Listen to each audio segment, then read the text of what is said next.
Bueno, el estatus jurídico que gozo acá en Managua es de asilado político. Yo nunca me imaginé que iba a tener que recurrir al respaldo del gobierno del presidente Daniel Ortega para gozar de protección jurídica. Y digo, nunca me imaginé porque cuando terminé la presidencia de la República sabía que iba a enfrentar persecución política y judicial por parte de la derecha oligárquica en nuestro país, por lo que fue mi gestión presidencial y por los cambios que se promovieron desde el 2009 hasta el 2014 que goberné El Salvador. Pero al final decidí solicitar el asilo político porque ha sido evidente la forma arbitraria e ilegal como se me ha perseguido.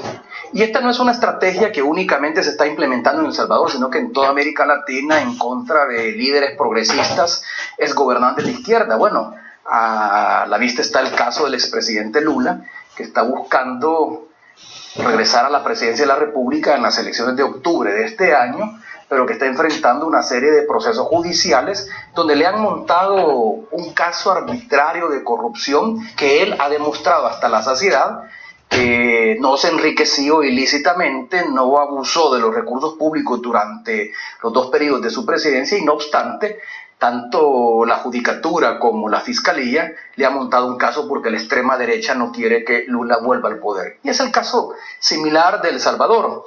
Yo no soy candidato y de acuerdo a una sentencia de la Sala de lo Constitucional que fue emitida después de las elecciones del 2014, yo no podría ser candidato a la presidencia de la República sino hasta dentro de 2 periodos, es decir, no ahora en el 2019, sino hasta dentro de 6 años.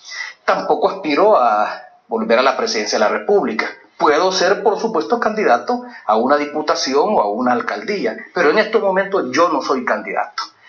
La derecha no me perdona el que yo haya sentado en el banquillo de los abogados a 2 figuras emblemáticas dentro de la derecha empresarial, dentro de la extrema derecha salvadoreña, lo que yo doy en llamar la derecha oligárquica, es decir, aquella derecha que está constituida y financiada por los grupos económicos empresariales que gobernaron el país durante los 20 años que gobernó el Partido Arena. Me refiero al caso de Selenel, donde fue sentado en el banquillo de los acusados el señor Guillermo Solván, en tanto presidente de CEL, y por supuesto el caso del expresidente, ya fallecido el expresidente Francisco Flores, por una denuncia que presenté casi al final de mi mandato por el uso y por el desvío de recursos provenientes de la cooperación taiwanesa durante los terremotos del 2001, tanto el 13 de enero como el 13 de febrero. Esos casos están debidamente documentados. Mi gobierno se encargó de presentarlos ante la justicia, ante el Ministerio Público, y ya una vez en manos de la Fiscalía, fue la Fiscalía quien les dio un curso legal. Eso no me lo perdona la derecha. Y la derecha tampoco me perdona el que haya acabado con una práctica patrimonialista en el ejercicio público en el cual se pone el Estado al servicio de los intereses minoritarios de los grupos de poder económico. En 20 años, Arena usó el aparato público, el control de la Asamblea Legislativa para aprobar leyes, para aprobar e impulsar políticas públicas que beneficiaban a un pequeño grupo económico en el país para aumentar la pobreza en El Salvador y para aumentar el proceso de concentración y acumulación de riqueza. Eso terminó en el 2009 y eso no lo perdona la derecha. Presidente, perdón, le interrumpo. Hay un adagio en política que en una democracia se conoce como es que el poder formal lo ejerce el presidente de la República, que ha sido electo, el Ejecutivo. Pero en una democracia, y principalmente en países capitalistas, el poder real es el dinero, es el capitalista. Es el caso de los empresarios que usted acaba de mencionar. En algún momento no estaban ellos velando como por sus propios intereses, velando por continuar con lo que por años mantuvieron y al mismo tiempo siguiendo el curso de ese principio de las democracias. Bueno, mire, los poderes fácticos en El Salvador, por supuesto que están constituidos fundamentalmente por el poder económico.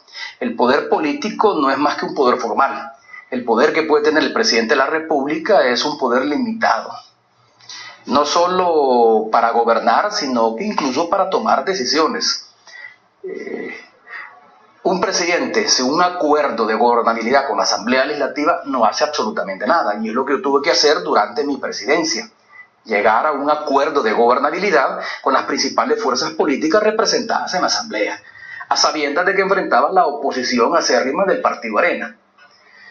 Pero los poderes fácticos en El Salvador, particularmente los poderes que provienen de los procesos de acumulación y concentración de la riqueza, el que representan los grupos empresariales, por supuesto que son los que finalmente definen las principales políticas públicas. Lo hicieron durante 20 años. Mire, hace poco se acaba de publicar la lista de donantes de los principales partidos políticos. Y hay un dato interesante en el caso del Partido Arena. Es una lista limitada porque nada más refiere las donaciones del 2006 al 2017. No nos dice nada de lo que ocurrió antes, que es cuando se dieron los procesos de privatización y saqueo del Estado. El saqueo mayor de los bienes públicos se dio durante la presidencia de Cristiani, del expresidente Calderón Sol y del expresidente Flores. Lamentablemente, la información disponible, y me imagino que se encuentra en poder del Ministerio de Hacienda, solo hace referencia del 2006 para acá. Ahora, ¿quiénes son los principales donantes del Partido Arena? Los 17 millones de dólares que recibió el Partido Arena de donaciones privadas provienen fundamentalmente de 5 fuentes. El Centro de Estudios Políticos Rodríguez Por, que es una fundación del Partido Arena que habría que investigar y la Fiscalía lo debería estar haciendo en estos momentos. ¿De dónde provienen los 12 millones de dólares que donó el Partido Arena? Pero luego, ¿quiénes siguen? 4 familias empresariales. El Grupo Callega, el Grupo Poma, el grupo CRIT y el grupo representado por don Tomás Regalado Dueñas, de la compañía azucarera. Es decir, 4 grupos empresariales en los últimos 10 años han sido los dueños de Arena, han definido las políticas públicas cuando Arena ha estado en el gobierno y han promovido la aprobación de leyes en la Asamblea Legislativa cuando Arena ha tenido el control de las decisiones legislativas. Entonces, esos son los poderes reales. Esos poderes son los que yo tuve que enfrentar en mi gobierno. Le cuento una anécdota. 3 o 4 días antes de asumir la presidencia de la República, algunos de estos grupos empresariales solicitaron una reunión conmigo y con mis más cercanos colaboradores en momentos en que estaba construyendo el equipo de gobierno. ¿Y cuál era la preocupación de estos grupos empresariales? ¿Quiénes iban a ser los designados para el Ministerio de Hacienda, el Ministerio de Economía, el Ministerio de Agricultura y Ganadería, las presidencias de las autónomas? ¿Por qué razón les interesaban esas carteras de Estado? Porque son las que habían controlado durante 20 años en los gobiernos de Arena. Los presidentes que ha tenido Arena, Cristiani, Calderón Sol, Flores, y el último, el expresidente Saca, no han tenido capacidad de maniobra o margen de maniobra lo suficientemente amplios como para decir quiénes son esos ministros. Esos ministros han sido nombrados por la ANEP, por FUSAD y por los grupos empresariales.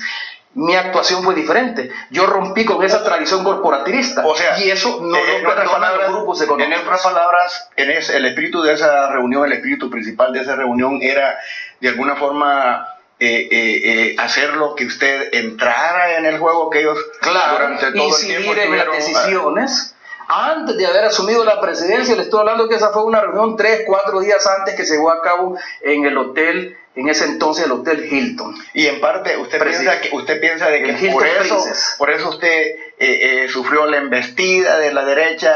Mire, yo intenté construir una relación de entendimiento con los grupos empresariales porque desde un principio, y hay que ser pragmático, reconocí el poder económico que ellos representaban. Son grupos que generan empleo.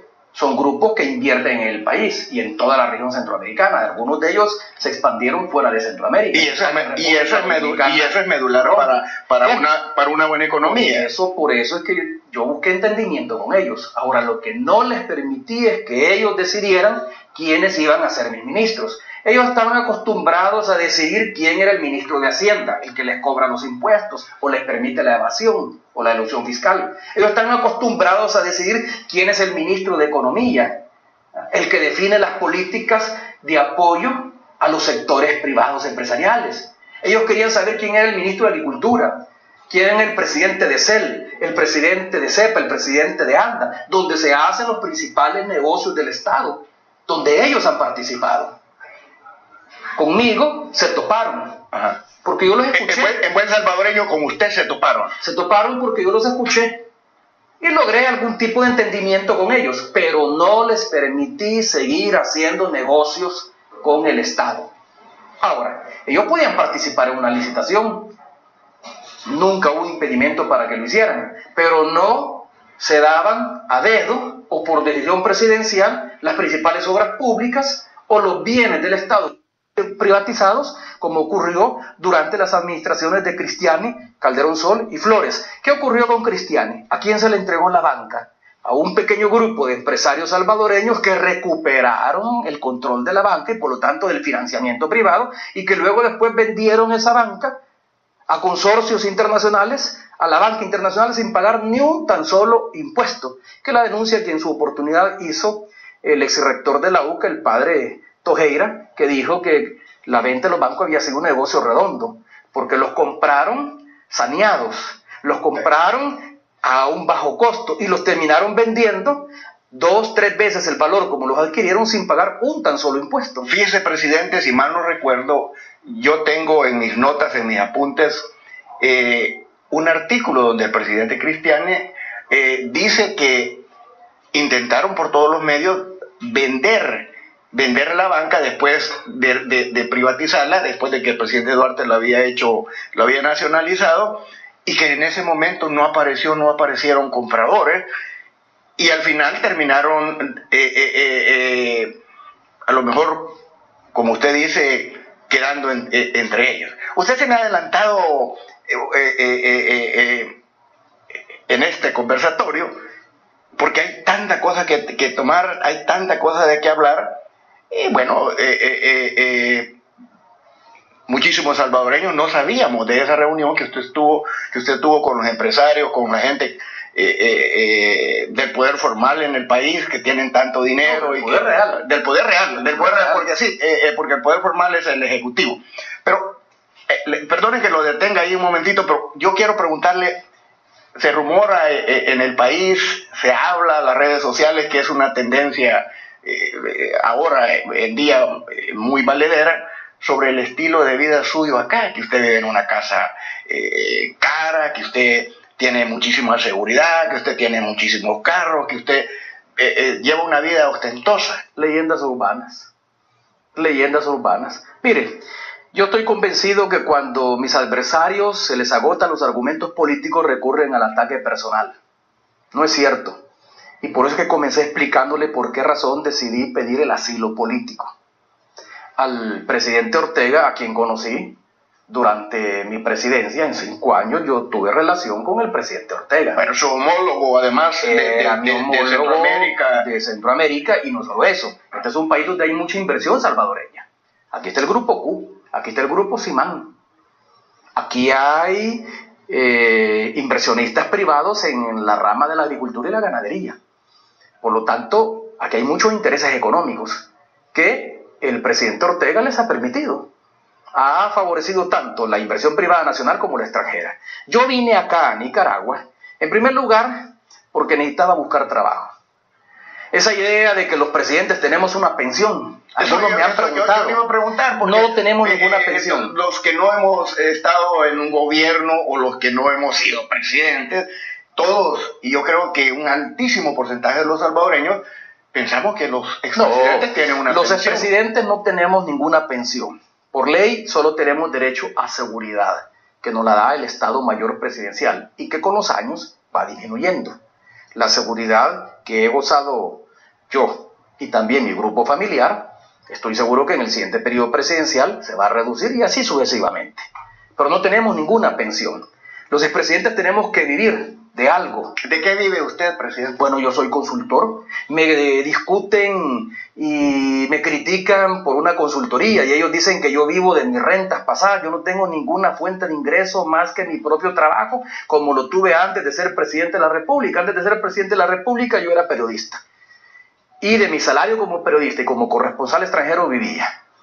Después de la presidencia de la República, fue corresponsal de una de las cadenas de mayor credibilidad en el mundo, CNN. Durante más de 15 años. Ajá. Y trabajé en varios canales de televisión. Luego, después de dejar la presidencia, yo tengo que buscar trabajo. Yo no trabajo con el gobierno de El Salvador, no trabajo con ninguna empresa y difícilmente alguna empresa privada me iba a contratar después de haber pasado por la presidencia de la República. Si yo hubiera sido presidente de Arena, probablemente hubiera tenido trabajo seguro, como ha ocurrido con muchos ministros y con muchos expresidentes. Pero en todo caso, yo tenía que buscar empleo. Y vine aquí inicialmente por eso, a buscar empleo. Pero luego después, estando acá, me di cuenta que había un proceso de persecución judicial en mi contra, que es el proceso al que hacía referencia en la primera pregunta que usted me hizo, y es cuando comentaba el caso del expresidente Lula. Ahora, la manera como las derechas latinoamericanas persiguen y buscan inhabilitar políticamente a los líderes progresistas, a los líderes democráticos o a los líderes izquierdas del continente, es justamente persiguiéndoles judicialmente, montándoles casos. A mí me han montado un caso. Yo justifiqué ante la Cámara Segunda de lo Civil, justifiqué el origen de mi patrimonio. Al final la Cámara me condenó porque no aceptó las pruebas de descargo.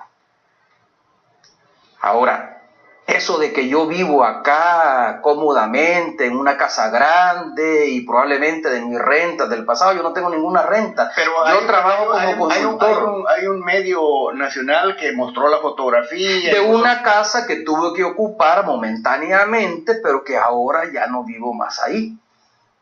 Y además no es una casa de $2,000 para arriba, como dice el periodista de la prensa acá de Nicaragua.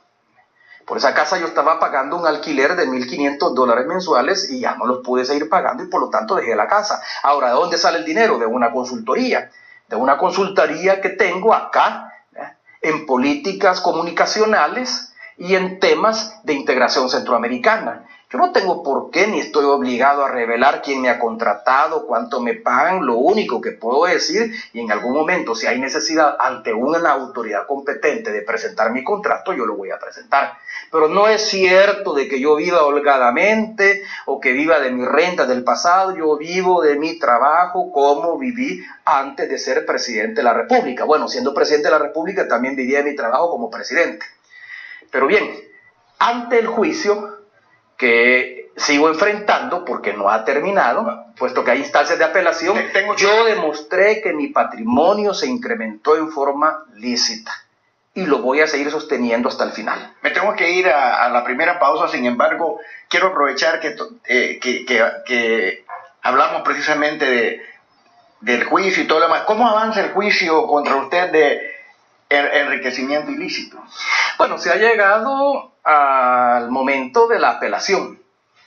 En diciembre, la sentencia de las juezas de la Cámara de lo Civil en mi contra me obliga a devolver al Estado más de $400,000, que según la Fiscalía y según las juezas tienen un origen no justificado. Yo lo justifiqué en el proceso. El problema es que yo estoy siendo juzgado y todos los que enfrentamos juicios de enriquecimiento ilícito, juicios civiles de enriquecimiento ilícito, estamos siendo juzgados con una ley de 1959, una ley inconstitucional, donde no existía en ese entonces el principio de la presunción de inocencia que consignó la Constitución de 1983. ¿Qué significa eso? ¿Significa que cuando usted entre a juicio prácticamente ya estoy condenado? ¿Ya está condenado? Estoy condenado. Por ejemplo, fíjese bien, la Fiscalía no ha demostrado, yo he revisado folio por folio de la sentencia emitida por las juezas de la Cámara Segunda de lo Civil. La Fiscalía no demostró, ni ha demostrado hasta la fecha, que mi patrimonio tiene una fuente ilícita. No ha establecido la partida presupuestaria de CAPRES, del gobierno, de donde supuestamente yo obtuve los recursos para enriquecerme. Tampoco ha demostrado que esos recursos provengan de una fuente ilícita como puede ser el lavado de dinero o de activos. La Fiscalía no lo ha demostrado. La Fiscalía lo único que ha hecho es que no aceptó el peritaje de la Superintendencia del Sistema Financiero, donde yo demostraba el origen lícito de mis ingresos. Las juezas avalaron esa decisión de la Fiscalía y al final me condenaron por 400,000. De esos 400,000, la mitad, 200,000, corresponden a mi hijo Diego, que no tendría que haber sido juzgado porque no fue funcionario público. Y la ley se aplica la ley de enriquecimiento ilícito de funcionarios públicos, se aplica únicamente a funcionarios públicos. Y hay un precedente en relación el caso del expresidente Saca, el caso del expresidente Saca, la misma sala de lo civil ordenó que los dos hijos del expresidente Saca se sacaran del proceso porque no habían sido funcionarios. Mi hijo, Diego, cuando yo asumí la presidencia, no formaba parte de mi grupo familiar porque vivía con su mamá y ya tenía 18 años. Por lo tanto, su patrimonio es independiente del patrimonio que yo tengo que declarar y por eso es que no iba en la declaración. De tal manera que él no tiene por qué demostrar de dónde provienen los recursos que obtuvo para hacer los negocios que hizo. Y no me los tienen que atribuir a mí, como injustamente lo ha hecho la Fiscalía y ahora la sentencia de la juezas de la Cámara Segundo lo Civil. En todo caso, ahí está una sentencia. Quien conoce de derecho, tanto civil como penal, sabe perfectamente bien que cuando hay instancias de apelación, una sentencia no es firme. Y es lo que ha ocurrido. Las juezas se pronunciaron, emitieron la sentencia que se conoció en diciembre, donde me condenan a devolver $400,000 al Estado. Imagínese, vea la lógica de esto. Yo le voy a devolver $400,000 al Estado, supuestamente, según esta sentencia, pero el Estado, y en este caso, su representante, el Ministerio Público, no ha demostrado que esos $400,000 provienen del Estado. Entonces, cualquiera se puede hacer la siguiente pregunta: ¿y yo por qué le tengo que devolver $400,000 al Estado? Y a saber de dónde se los han sacado, si no han podido demostrar que ese dinero provino del Estado. Y por lo tanto, si no proviene del Estado, ¿por qué se lo tengo que devolver al Estado? Número uno. Y número dos, por eso existe la instancia de apelación ante la Sala de lo Civil, que es lo que he hecho, que es lo que hice a principios de enero de este año. Apelé. Hay que esperar a ver qué resuelve la Sala. Si la Sala mantiene la sentencia, mantiene la condena, puedo todavía apelar ante la Corte Suprema de Justicia y finalmente ante la Sala de lo Constitucional y pedir una paz. Son recursos válidos, legales. Entonces, yo no he sido condenado en juicio firme, porque la sentencia no está firme. Yo he sido condenado en primera instancia. Todavía falta ver si la segunda instancia, que es la Sala, confirma o no confirma esa condena. Y mientras tanto, yo sigo siendo, de acuerdo a la Constitución de la República, inocente. Además, es un juicio civil. Yo no enfrento ningún juicio penal. No soy prófugo de la justicia, como algunos de mis oponentes dicen. Yo no ando huyendo porque no tengo orden de detención. Ahora, ¿por qué? Cualquiera puede decir, entonces qué contradictorio. Entonces, ¿por qué pide el asilo político? Porque claramente a mí la Fiscalía en forma arbitraria me ha montado un juicio. Mire, me allanaron mi casa hace más de un año. Fue en agosto del año antepasado que hicieron el allanamiento. Ha pasado un año, 5 meses del allanamiento, supuestamente como parte de un proceso de investigación penal en mi contra, y no me han acusado de nada. Ahí se andan inventando casos, de los cuales podemos hablar más adelante, pero hasta ahora yo no tengo ningún juicio penal abierto, no tengo ninguna orden de detención. Entonces, ¿por qué llamarme prófugo de la justicia? Justamente por eso es que pedí el asilo político, porque he pedido la protección de otro Estado para evitar ser capturado o para evitar ser condenado injustamente, sin ninguna prueba en mi contra. Muy bien, vamos a la primera pausa. Por favor, quédese con nosotros en Sin Fronteras. Ya volvemos.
Continuamos en Sin Fronteras, Sin Fronteras.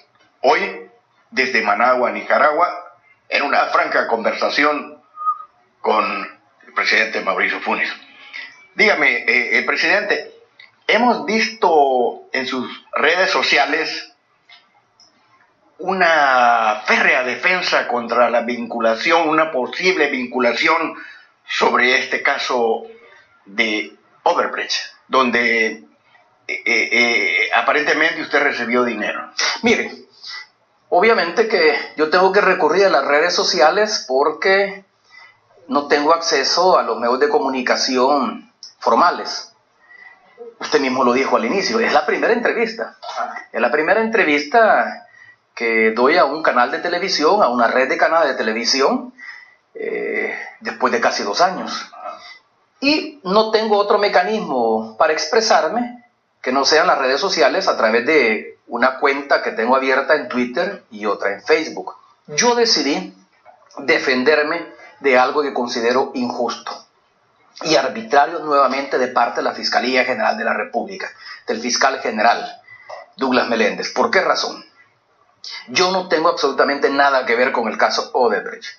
El caso Odebrecht es un escándalo que estalló en Brasil y que involucra a empresas brasileñas, a funcionarios del gobierno brasileño y a otros expresidentes o presidentes, excandidatos a la presidencia, exfuncionarios de otros países de América Latina donde Odebrecht tiene inversiones. El caso, por ejemplo, del excandidato a la presidencia Manuel Valdizón en Guatemala, que ha sido capturado por presuntamente haber recibido dineros provenientes de Odebrecht. Pero Odebrecht invierte en Guatemala, ha realizado obra pública en Guatemala. Es el caso del expresidente Martinelli de Panamá, donde Odebrecht ha invertido cerca de $7.000 millones en obra pública. Incluso construyó una de las carreteras principales de Panamá. Es el caso del expresidente Ollanta Humala de Perú, donde también Odebrecht tiene proyectos de inversión, o el caso del presidente Santos en Colombia, donde Odebrecht tiene inversión, o el caso de República Dominicana, donde Odebrecht tiene inversión. En El Salvador, Odebrecht no tiene ninguna inversión. Participó en un proceso que ganó de precalificación para continuar la construcción de la represa del Chaparral. Pero eso no significa, al final no significa nada. Porque... es que no hubo ningún contrato. Ganar una precalificación significa que de las diferentes ofertas que se recibieron, esa fue la mejor. Pero en ningún momento se suscribió un contrato con Odebrecht. De tal manera que en mi gobierno Odebrecht no ha invertido ni un centavo de dólar. Número uno, eso hace la diferencia con respecto a otros casos de la región, donde se puede hablar de soborno, porque si el presidente recibe dinero de una empresa que ha invertido en su periodo presidencial, cualquiera podría suponer de que ha habido algún traslado de dinero como resultado de esa obra que se le dio. En este caso no. Odebrecht no ha invertido en El Salvador. Que dicen que financió mi campaña. No hay prueba de eso. Odebrecht no financió mi campaña porque yo no recibí ni el FMLN ni los amigos de Mauricio recibimos dinero de Odebrecht. Que de acuerdo a la declaración criteriada de John Santana, que fue que hiciera recientemente. Bueno, él fue mi asesor de campaña. Ajá. Y además de eso, fundó una empresa en El Salvador avalada por la Asociación de Medios Publicitarios del Salvador. Polistepeque no es una empresa que se creó de la nada. Para crear una empresa de publicidad, y eso lo sabe muy bien la gente que se mueve en el mundo de la publicidad y que me está escuchando. Para fundar una empresa de publicidad se requiere de pagar una fianza de $500,000 y se requiere del aval de la Asociación de Medios Publicitarios. Y sin tomar ninguna posición, no es mi trabajo tomar ninguna posición, también todos sabemos, todos los que nos movemos en este mundo de las comunicaciones, sabemos que tiene que tener el aval de una persona en específico en el país, que es otra situación. Bueno, por eso. El dueño de la principal cadena de televisión tiene que dar el aval. Pero más allá de eso, el aval legal lo da la Asociación de Medios Publicitarios. Hay que depositar una fianza de $500,000. Le digo al fiscal, investigue de dónde provino el dinero de la fianza. No se lo dio mi gobierno, mucho menos se lo di yo, tampoco se lo dio Odebrecht. Que investigue quién es la empresa o el empresario que le prestó ese dinero a Polistepeque para poder fundarse, para poder existir. Ahí sí puede haber, Polistepec ahí sí puede haber delito a perseguir. O sea, en ese momento ellos no tenían el dinero para no lo sé, no lo sé. Como una agencia de publicidad. Mire, Trini, no lo sé. Ajá. No lo sé. Le voy a decir una cosa. ¿Cuál es la relación que yo establecí con John Santana? John Santana asesoró mi campaña y produjo los spots de televisión y radio que se difundieron durante la campaña de las elecciones presidenciales del 2019. Yo recuerdo, estaba haciendo un reportaje en... Pero yo no le pagué absolutamente nada. Yo no le pagué absolutamente nada. Yo no lo contraté. Si Odebrecht, de acuerdo a la declaración jurada que ha dado tanto John Santana como su esposa, Mónica Moura, si ellos dicen que Odebrecht le pagó, eso es un asunto entre ellos dos. Entre Odebrecht, particularmente su presidente Marcelo Odebrecht, y John Santana y Mónica Moura. No tengo nada que ver yo, porque a mí no me depositaron dinero en ninguna cuenta, a mí no me transfirieron dinero a través del sistema financiero, a mí no me dieron dinero en efectivo, yo no le pagué ni un centavo de dólar a John Santana. El dinero que recogimos como producto de las donaciones que recibimos estando en la asociación Amigos de Mauricio, o el dinero que recibió el FMLN, producto también de las donaciones y de las contribuciones que, como ya ha aparecido, dan sus militantes y sus dirigentes. Ese dinero sirvió para comprar espacios de publicidad en la telecorporación, en el canal 21, en el 12, en el 33, en las diferentes radios, en la prensa escrita, en la prensa gráfica, en el diario de hoy. Ese es el dinero que se utilizó.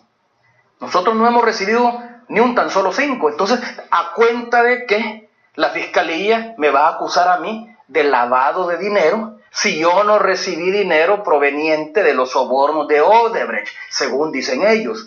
A mí no me consta que el dinero que recibió John Santana provenga de sobornos. Pero en todo caso es un proceso que se ventila en Brasil, que no tiene nada que ver con nosotros. ¿A cuenta de qué me van a abrir a mí un expediente de investigación si yo no recibí un dinero? La fiscalía, y desafío a la fiscalía tiene que demostrar que yo recibí dinero para acusarme. Lo dice claramente la ley contra el lavado de dinero y de activos. Lo dice claramente. Para ser acusado de lavado de dinero, tiene que haber evidencia de que ha habido transferencias bancarias, que ha habido movimiento de dinero de procedencia ilícita que se blanquea precisamente para hacerlo aparecer como lícito. No hay ninguna evidencia porque no existió tal proceso. Ha aparecido por ahí una declaración que están explotando los medios de comunicación de derecha de decir de que quien era mi esposa, la ex primera dama, Wanda Piñato, gestionó esos recursos. Eso no es cierto.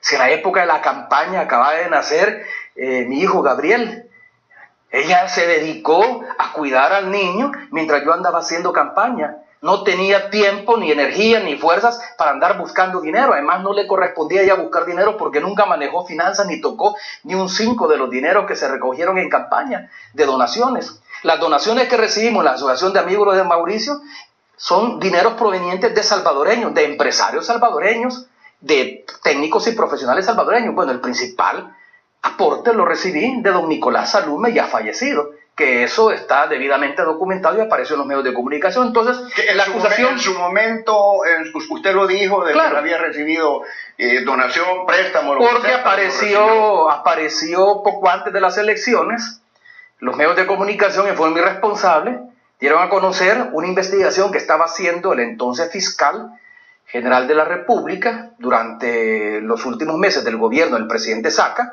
Apareció la información de depósitos bancarios que yo había recibido, pero los depósitos los recibí de un empresario concreto que se ha ganado el dinero en forma lícita y que acumuló su fortuna a través de sus empresas lícitas como la de cualquier otro empresario salvadoreño.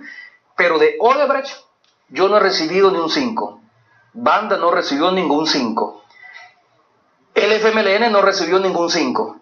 Los amigos de Mauricio o los empresarios cercanos a mí en esa campaña presidencial tampoco recibieron ningún 5. Entonces, ¿de qué nos van a acusar? A ver, presidente, pero entonces, ¿qué pasa?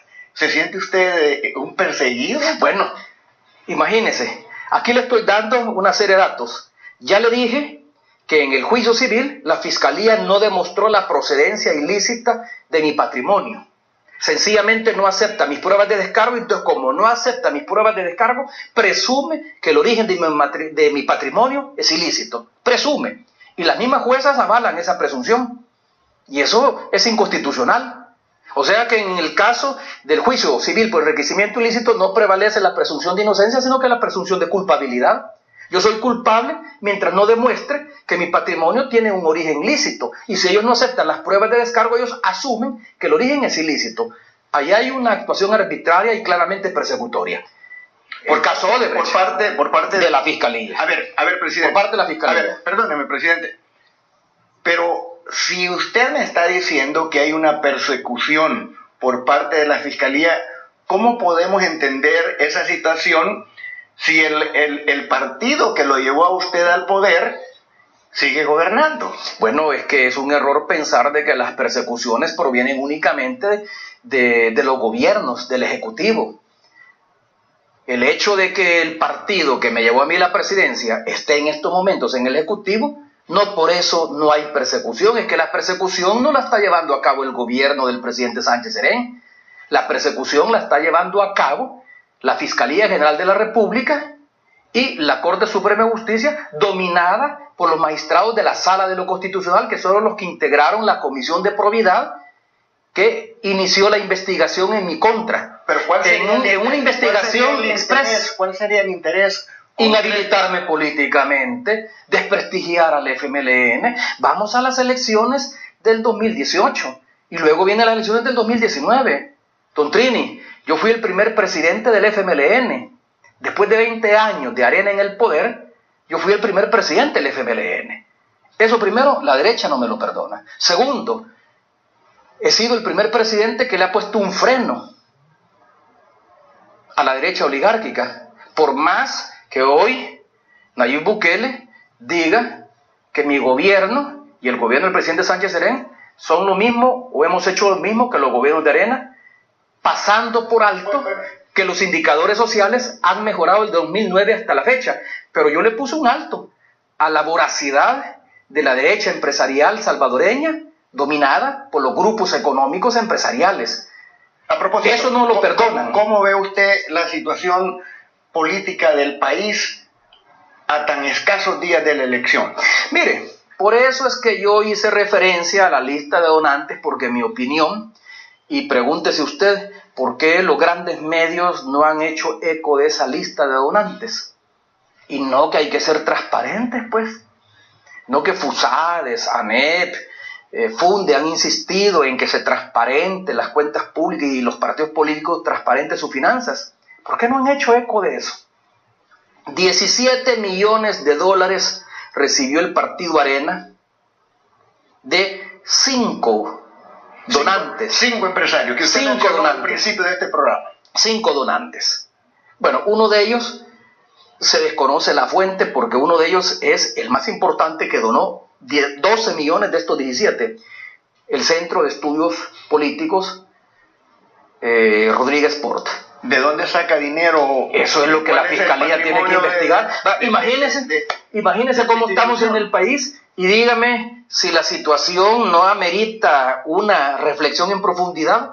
¿Cómo es que se hace evidente que la Fundación Rodríguez Por o el Centro de Estudios Políticos Rodríguez Por le da una donación desde el 2006 hasta la fecha al Partido Arena de 12 millones de dólares y la Fiscalía no investiga dónde provienen esos 12 millones de dólares? Los otros han sido donaciones de por lo menos 4 grupos empresariales que yo le mencioné: Poma, CRIT, Calleja y Regalado Dueñas. Ahí faltan otras donaciones importantes que tiene que haber dado el Grupo Simán y el Grupo Q, que también aparecen mencionados en la lista, pero no son los 5 más importantes. Bueno, ¿qué significa ese mecanismo de la donación? Fíjese bien. Es el negocio del siglo, como yo lo he denunciado en las redes sociales. Es el negocio del siglo. Los partidos reciben donaciones de grupos empresariales privados, de tal manera que estos grupos empresariales declaran ingresos y ganancias, utilidades menores de las que realmente han obtenido, porque una parte de eso lo donan a los partidos políticos. La donación, y se puede deducir. La donación es deducible en impuestos, entonces pagan menos impuestos. Pero es una figura legal, presidente. No importa, si yo no digo que no sea legal. Es que eso es lo más perverso, que al final termina siendo una figura legal y por lo tanto previsible. Lo que estoy queriendo decir es que los grupos empresariales le donan a los partidos políticos, se convierten en los financistas de los partidos políticos, pero no hay comida gratis. El que paga el mariachi pide la canción. Es lógico esperar que sean estos grupos los que manden en Arena, los que le digan a los diputados qué leyes aprobar y los que le digan a los presidentes cuando Arena gobernó qué políticas públicas impulsar. Entonces, ¿por qué el negocio del siglo? Porque el dinero que ellos tienen que sacar de sus cuentas privadas para darse a los partidos políticos, lo recuperan con leyes que les benefician y con políticas públicas que les benefician. ¿Y qué han sido las privatizaciones de la banca, de los ingenios, de los beneficios de café, de las telecomunicaciones, del sistema de fondos de pensiones? Si cuando se aprobó la ley de fondos de pensiones, ya está demostrado a través de diferentes estudios, lo que hicieron quienes estaban en el gobierno fue hacer quebrar al Instituto Salvadoreño del Seguro Social para justificar la privatización de las pensiones y ahora el sistema ha fracasado. ¿Y ese dinero a dónde ha ido a parar? A dos AFPs. ¿Y de quién son estas dos AFPs? Están vinculados con el capital financiero y por lo tanto con estos grupos empresariales. ¿Pero de quiénes son específicamente, presidente? Bueno, yo creo que eso cualquiera lo puede establecer investigando los procesos de privatización y a quiénes pertenecen las AFPs que quedaron al final, porque se recuerda que inicialmente comenzaron 5 AFPs y luego por cuestiones de competencia en el mercado, las AFPs que quedaron fueron 2. Y estas que quedaron están vinculados a grupos financieros, primero nacionales y luego después fueron compradas. Acuérdese que ahora las AFP fueron compradas. Una de ellas fue comprada por un capital colombiano, por una financiera colombiana. Pero más allá de eso, vamos al mecanismo. Este es el mecanismo con que han funcionado los gobiernos de Arena. ¿Qué han hecho los grupos empresariales privados? Crearon un partido político como instrumento partidario, disque de defensa de la libertad, disque de defensa de las garantías individuales, disque de defensa de la soberanía nacional, porque acuérdense que Arena se define como un partido nacionalista. ¿Pero qué es lo que han hecho? Crearon este instrumento para controlar la asamblea, para tomarse las instituciones del Estado, y una vez desde la asamblea con mayorías legislativas y controlando el Ejecutivo, aprueban leyes, impulsan políticas públicas con las cuales se han venido quedando con los bienes del Estado y ha aumentado el proceso de concentración y acumulación de riqueza. Ese es el mecanismo, como ha funcionado Arena durante 20 años y como quieren seguir funcionando. De ahí su deseo de llegar a la presidencia de la República en el 2019. Ese mecanismo yo le puse un alto, el FMLN le puso un alto. No les permitimos seguir haciendo negocios con el Estado y enriquecerse a costa del Estado. No les permitimos. Eso no lo perdonan. Y como no lo perdonan, me persiguen. ¿Y cómo me persiguen? A través de la Fiscalía, inventando procesos, inventando causas penales, como seguramente lo van a hacer en los próximos días, metiéndome en procesos judiciales donde yo no tengo nada que ver. Yo no tengo nada que ver con Odebrecht. Ya lo dije claramente. Y la Fiscalía me puede abrir un expediente, investigar y no va a encontrar ni una tan sola evidencia de que yo haya recibido dinero. Insisto, si John Santana recibió dinero, Odebrecht le pagó, no me corresponde a mí, sino que a John Santana, y entiendo que por eso es que está enfrentando la justicia allá en Brasil, a él le corresponde explicar cómo fue que lo recibió, quién le dio ese dinero y quién lo autorizó. Yo no tengo por qué explicarlo. Yo podré explicar el dinero proveniente de las donaciones que recibí, que recibió amigos de Mauricio, y el FMLN deberá explicar el dinero que ha recibido de todos estos años de donaciones y que le han permitido financiar sus campañas. Pero ahí no tengo nada que ver. Ahora, me quieren meter en otros procesos. Yo sé, por ejemplo, que ya está concluida la investigación sobre el Chaparral, que es otro tema del cual podemos hablar. El Chaparral no comenzó en mi gobierno. El Chaparral, la obra fue entregada a los italianos Astaldi en el gobierno del presidente Saca, en el 2006. Yo encontré una obra con problemas, no solo en la construcción, sino que problemas legales.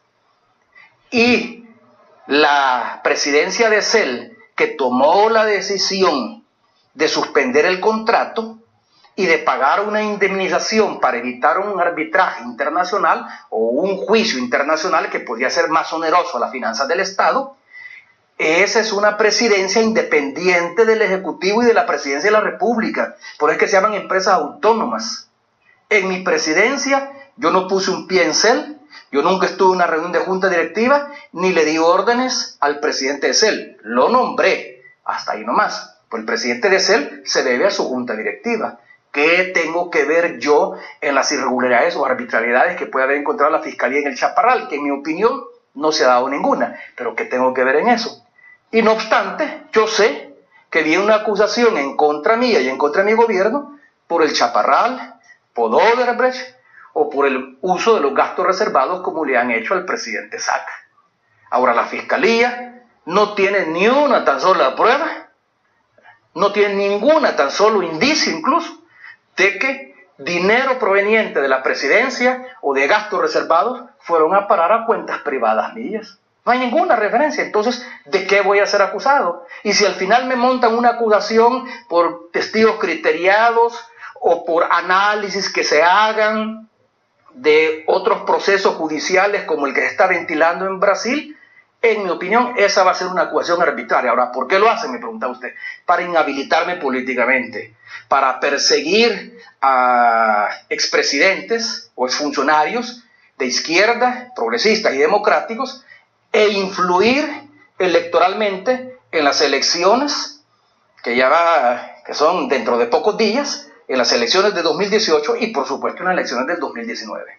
Ahora, usted menciona, presidente, las elecciones que están a la vuelta de la esquina. Estamos a escasos días de que se den las elecciones 2018. ¿Cómo ve usted, qué piensa usted de que en las encuestas la mayoría le favorecen a Arena? ¿Cómo ve usted eso? Solo un paréntesis. 2 de esas casas encuestadoras pertenecen a 2 universidades que han sido donantes del Partido Arena. La Universidad Tecnológica y la Universidad Francisco Gavidia. Yo no estoy en contra de esas universidades. Nada más le digo que tiene que hacer una universidad, un centro de pensamiento y difusión del pensamiento, dándole dinero a partidos políticos. Habría que investigar si esas universidades no se vieron favorecidos en los gobiernos de Arena, particularmente en el último gobierno del presidente Saca, si no se vieron favorecidos con alguna ley o alguna modificación de la ley que permitiera la apertura de nuevas carreras en esas universidades. Pero a mí me llama la atención que la que fue ministra de Educación ahora aparece como presidenta del Canal 33. Y resulta que la Universidad Tecnológica donó recursos al Partido Arena. Yo entiendo, y a lo mejor estoy equivocado, pero prácticamente estoy seguro que ella es accionista del canal. Bueno, y tiene todo el derecho de ser accionista del canal. Lo que yo digo, ¿qué hace una universidad donándole recursos a los partidos políticos? ¿Cómo va a creer usted en las encuestas, en las investigaciones de una universidad que le dona dinero al Partido Arena?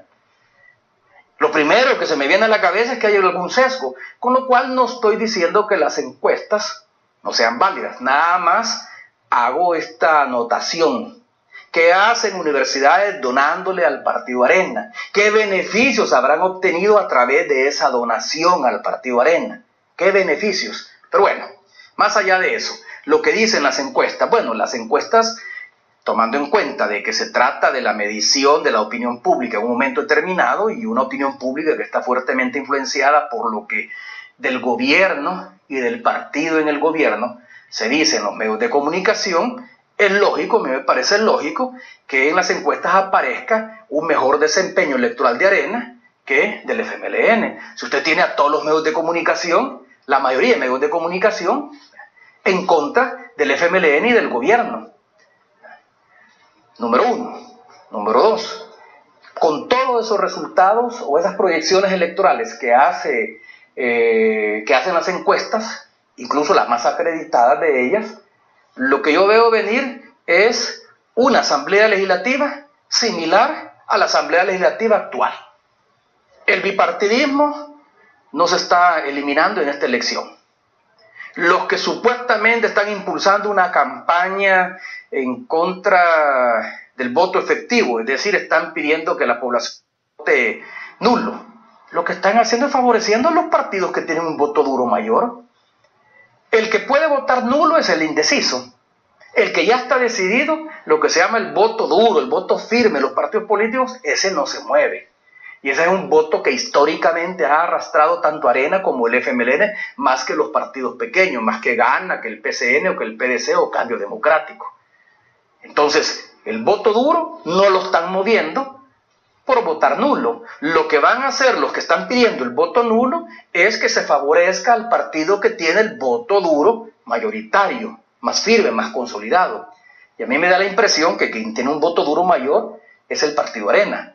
El voto en El Salvador es un voto fundamentalmente conservador, de derecha, y ha sido históricamente en los últimos 30 años. Y sobre todo en San Salvador. Entonces, quienes están pidiendo el voto nulo, en el fondo están favoreciendo al partido Arena. Porque al final la Asamblea Legislativa se va a configurar con los diputados que resulten electos por cada partido político. El hecho de que haya un porcentaje que puede ser importante o no, significativo o no, de población que vote en forma nula, no significa que no se van a elegir diputados. Dicen que lo hacen para que los partidos reciban menos dinero, si los partidos mayoritarios no necesitan de la deuda política.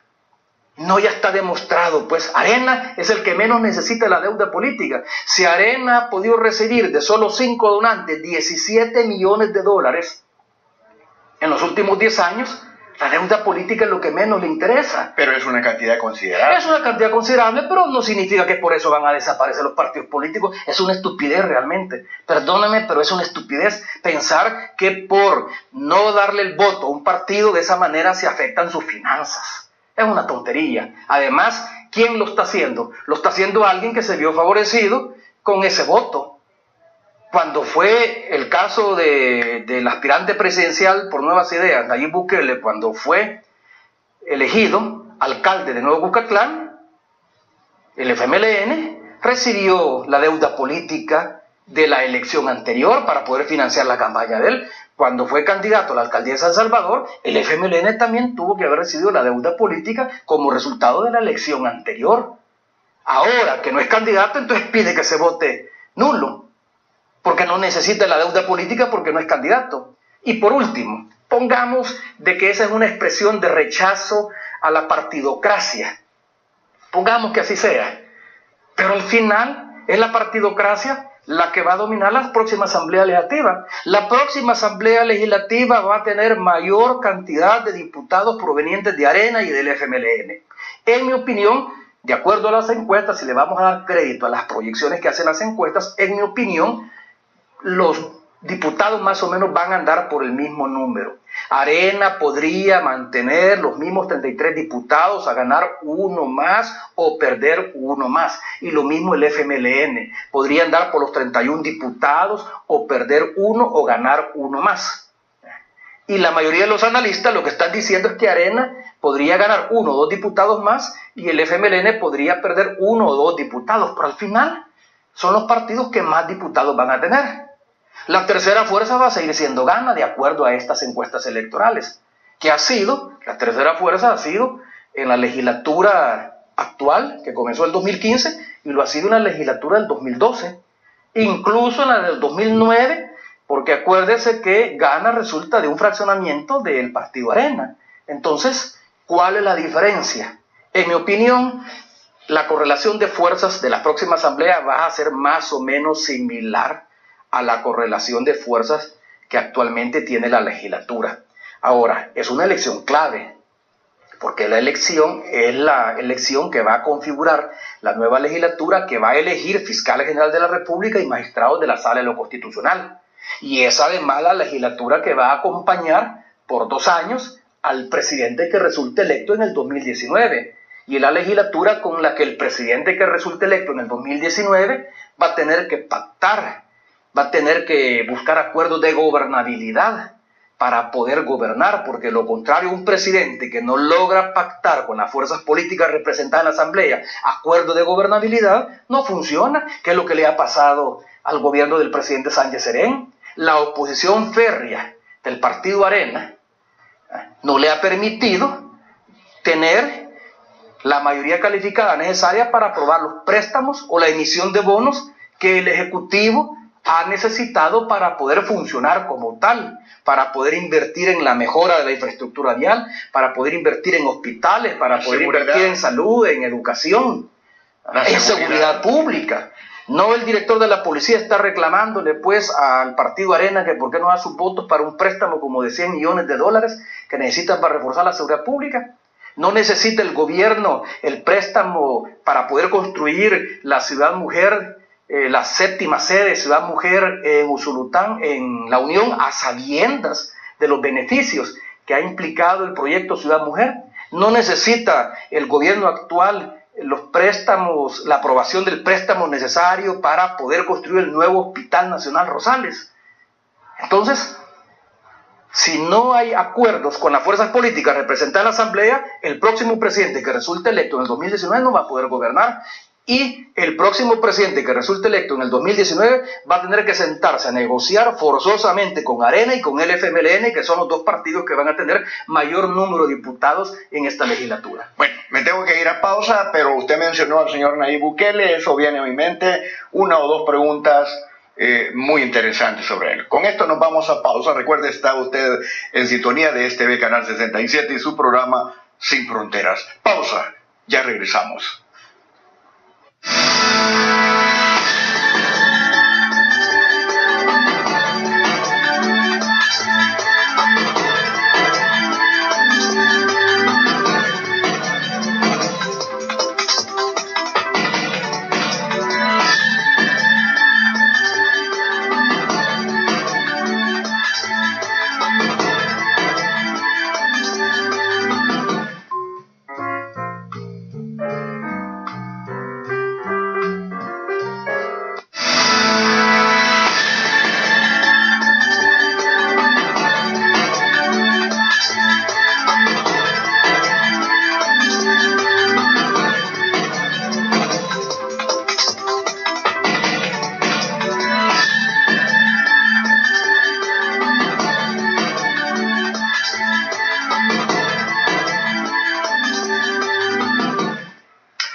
Muy bien, continuamos con su programa Sin Fronteras. Usted, presidente, mencionaba al señor Nayib Bukele. Yo quisiera saber su opinión. ¿Qué piensa usted del divorcio de Nayib Bukele con el FMLN? Un divorcio necesario. Él mismo expresó que no estaba de acuerdo con la dirigencia actual del FMLN y formuló fuertes críticas hacia esta dirigencia y también hacia el gobierno del presidente Sánchez Cerés, incluso hacia mi gobierno.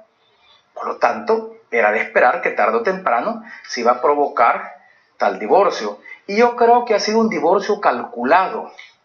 Nayib sabía perfectamente que si el FMLN no lo expulsaba, él no iba por una sentencia de la Corte a poder participar en las elecciones del 2019, porque si él quería participar, lo tenía que hacer por otra fuerza política. El FMLN, después de ese enfrentamiento, no lo iba a llevar.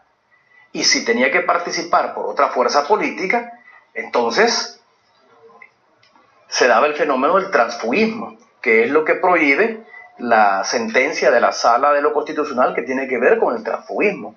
Esa sentencia lo que permite es que un candidato que llegó a un cargo de elección popular por un partido político pueda ir por otro partido político diferente, siempre y cuando este partido político decide expulsarlo. Pero si es una decisión del candidato, siendo funcionario, de dejar ese partido político y correr en una elección para un cargo de elección popular por otro partido político, eso lo prohíbe la Sala de lo Constitucional. Entonces él sabía perfectamente bien que si quería ser candidato en el 2019 tenía que romper con el FMLN, pero no él por decisión propia dejar el FMLN, sino que esperaba que el FMLN lo expulsara. En otras palabras, ¿él se hizo expulsar? Claro, él se hizo expulsar. Así que mire, yo también tuve diferencias con el FMLN durante mi gobierno, pero yo administré esas diferencias, no las hice públicas. Yo administraba esas diferencias internamente en reuniones con la dirigencia, con los diputados y diputadas del FMLN, en reuniones con los funcionarios del FMLN que estaban en mi gobierno. Él, por el contrario, comenzó a hacer públicas sus diferencias y comenzó a acusar públicamente a la dirigencia del FMLN de ser igual o peor que la dirigencia de Arena. Acuérdese que él acuñó la expresión de que el FMLN era otra Arena 2.0, como queriendo decir, entre el FMLN y Arena no hay ninguna diferencia. Y hace poco estuvo en un evento público donde dijo una cantidad de estupideces que se pueden decir en tan poco tiempo relacionadas con el gobierno del presidente Sánchez Serén y con mi gobierno. Él, por ejemplo, no reconoce, y eso me parece una sinvergüenzada, no reconocer los avances significativos que se dieron durante mi gobierno y que se siguen dando en este gobierno. No se puede decir que no ha habido cambios o que los únicos que han mejorado son los miembros de la cúpula del FMLN que han mejorado en su estatus económico y social. Eso no es cierto. Está demostrado estadísticamente, la CEPAL lo ha demostrado a través de investigaciones que ha llevado a cabo, que en mi gobierno se redujo la pobreza, sobre todo la pobreza extrema, y se redujeron las desigualdades sociales en varios puntos porcentuales. No se ha dado el proceso de acumulación y concentración de riqueza que se dio durante los 20 años de gobierno de Arena. Arena tiene una clara marca. Arena es un partido privatizador que no quiere dar los votos para la aprobación de la ley de agua porque quiere privatizar ese bien público, quiere privatizar el agua. O sea, Arena privatizó la banca, privatizó las telecomunicaciones, privatizó los fondos de pensiones, privatizó los ingenios, privatizó los beneficios de café, privatizó la generación de energía eléctrica, quería privatizar las centrales hidroeléctricas, privatizó la distribución de la energía eléctrica. O sea, Arena por esencia es un partido privatizador. El FMLN no es un partido privatizador. Los gobiernos del FMLN, tanto mi gobierno como lo que llevamos de este gobierno, no han empujado ni un tan solo proceso de privatización. Por eso fue que se aprobó la ley de asocios público-privados.